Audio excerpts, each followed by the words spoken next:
Deuteronomy 28, verse 68. And Yahawah shall bring you into Mitzrayim, Egypt again with ships.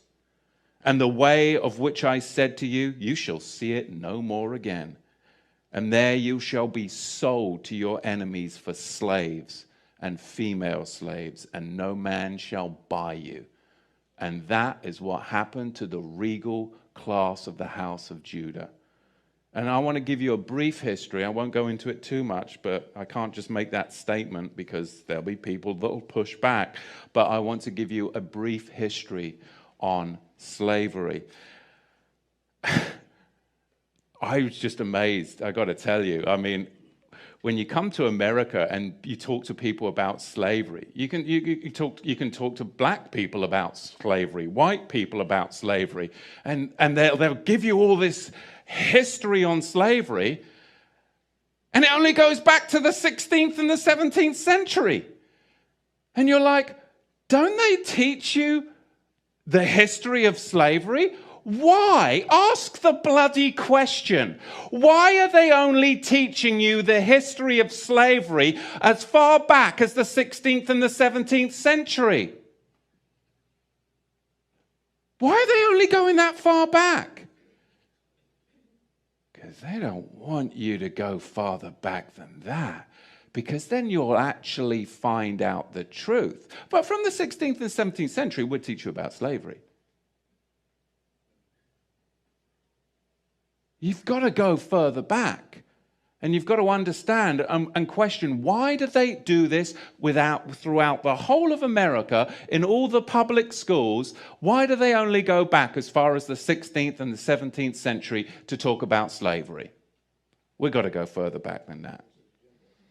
Because Islam designed infernal slavery, and then the Ashkenazi KHAZARs, those who say they are Jews and are not, are the ones that marketed it, and the regal Negro nomads exiled from the kingdom of Judah were the main recipients of it at the hands of the indigenous black Africans.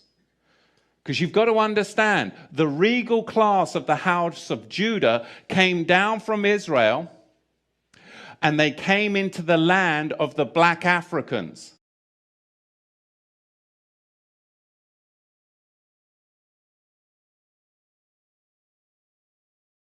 And the black Africans resented the regal class of the house of Judah in their land, because they had laws, they had customs, they had civility.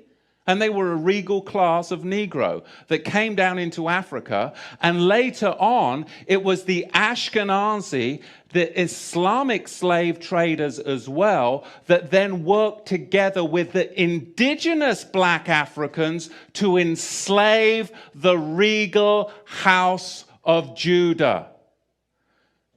This is what we've got to understand, but you've got to go back before the 16th century to understand the roots of it.